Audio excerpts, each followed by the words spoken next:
Writing is the only way that I have to explain my own life to myself.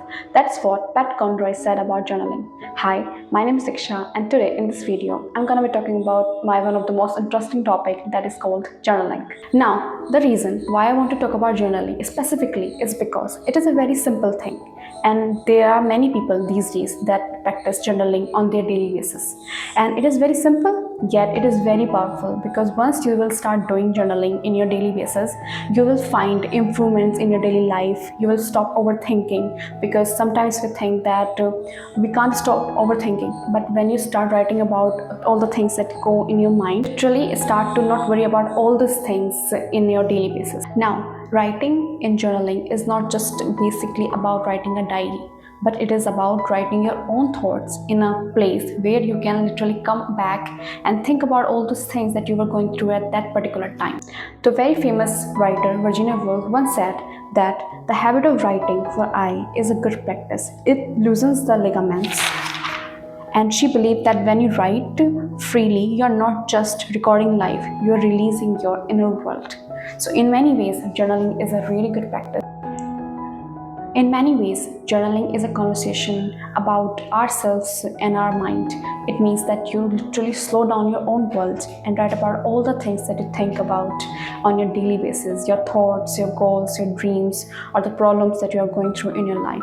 It is an amazing way that you can literally sit down, pick up a notebook or a pen, and just write about all the things that you went through today. For example, what you did today and everything. Now, for decades, psychologists have studied the effects of journaling, and Dr. James Baker, a social psychologist, show that people who write about their own emotions for at least 50 minutes a day show very less amount of stress levels and a good immune system, and also get a very good sleep. On the other hand, artists and writers have also understood the power of journaling. Now, first I want to talk about Leonardo da Vinci, who is a very famous artist. He literally filled his notebooks with pages of sketches, ideas, reflection, exploring life science and art. He treated his journal as a playground for his own thoughts. And the next on the list is very famous Roman Emperor Marcus Aurelius, who wrote meditations on a private journal. It shaped his philosophy for his life. And the third on the list is Frida Kahlo, who used her diary to capture her pain, love, and imagination in words and images. And the fourth is going to be Ernest Hemingway, a very famous writer who literally carried his notebooks everywhere he went. And he believed that writing down small observations made him a sharp and more observant writer.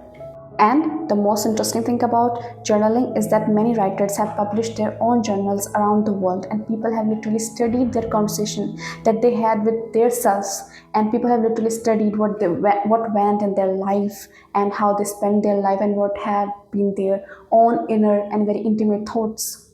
Now I want to talk about the journals that have been published and people have studied them and loved them so much. The first is going to be the journals of Anna Sven, who was a very famous writer.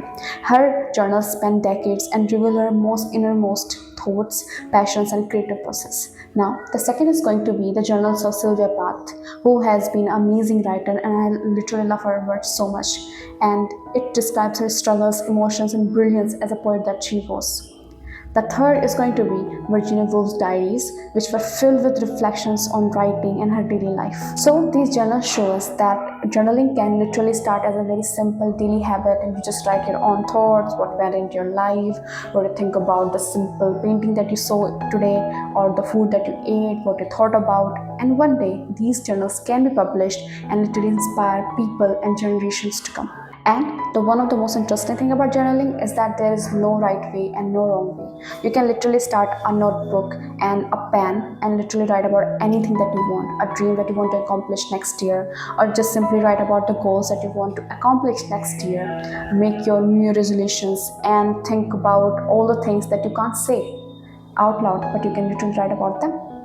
Journaling is a very simple yet very powerful habit, and if you will pick it up today, then definitely it is going to your future self, and you're gonna thank yourself for starting it. So, if somebody wants to try journaling, then here are my few tips. First is pick up your medium. For example, it does not have to be always a notebook or a journal or a diary. You can literally start writing in your digital app that you have on your phone, for example, Notes app, and literally just start writing there. And second, pick up your own time. For example, you can literally start writing, journaling at any time of the day. It can be morning, afternoon, night. So pick up your time, whichever you feel comfortable at. Second are the prompts. For example, if you feel stuck that what should I write about today and I don't have anything particular that I want to write, so there are many prompts that you can use. For example, what I'm grateful for today, the one thing that I learned, or what's troubling me right now, or what are the goals that I want to achieve tomorrow, or the day after tomorrow, or next year, or why I'm feeling this way today, or why I'm feeling so happy, why I'm feeling sad. You can write about all these things in your journals. You can also make your journaling very creative and very artistic. You can put on pictures, you can put on your tickets of the flights and buses and trains, and you can pick all the beautiful stickers, you can paste them, you can paste photos in it, and you can make your journal a really beautiful one. Now you just have to be consistent but not be overwhelmed. You can miss a day or two and you can write after that. You can literally combine your 2-3 days and write about them. You don't have to be hard on yourself. It is literally a very beautiful habit that you have to pick it up, not just be hard on yourself. Now the last thing, treat your journal as a safe space where you can be honest without any judgment. You can write about your dreams, your aspirations, your goals, and everything. Because sometimes putting pen to paper is the first step that you will take to understand yourself really well.